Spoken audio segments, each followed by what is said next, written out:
don't know how long he's been on the radar of police. We hear that it's been somewhat relatively recent, but there was a search not too long ago of his property. There was a search on October 13th. It was a Thursday that started just before noon. And I spoke with several of Richard Allen's neighbors who say that they watched it. It's a very quiet neighborhood. They've never had anything happen in their neighborhood. So when they saw all these, what appeared to them to be unmarked police cars arriving, and all of these men getting out of the car and going up to Richard's front door, they became suspicious. What's going on over there? What do we need to know? And they watched for the next 12 hours as police approached the door and asked him and his wife to exit their home. They kept them out of the home the entire day. They said that Richard stood outside his home for several hours. He sat in a vehicle with his wife for several hours. At some point, she left. They said there wasn't a lot going on. It was more people standing around for the first part of the day. And then as it was starting to get dark, they saw Chief Deputy Tony Liggett of the Carroll County Sheriff's Department arrive.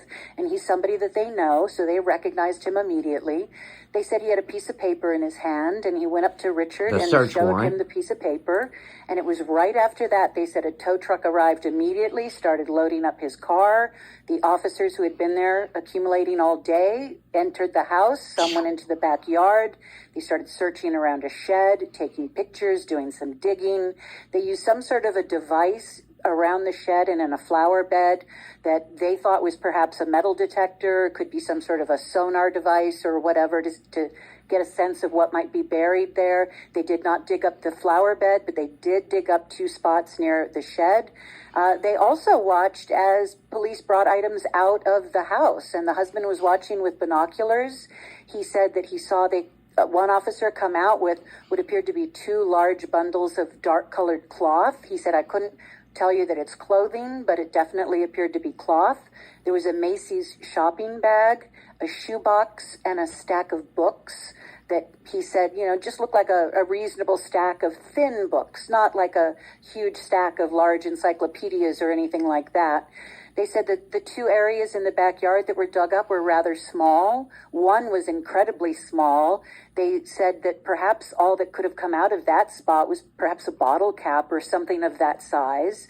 And they were curious, of course, wondering what is happening with our neighbor's house, our quiet neighbor. They said that he was somebody that they had lived next to for several years, that there was nothing special about him, was the way they phrased it to me, that he didn't have loud parties, he didn't have people over. They would see him going and coming from work, sitting out in his driveway, having a couple of beers after work and maybe smoking some cigarettes. They had a little more interaction with his wife, but they said they were just very quiet neighbors. And after watching that for 12 hours, this is a family that has children, and they called Tony Liggett and said, hey, we're a little concerned here about what happened, what this is all about. And all that Deputy Liggett would tell them at the time was to stay vigilant, especially with your wife and daughters, which unsettled them. And it wasn't until this past Friday, October 28th, when they saw a news report that there had been a development.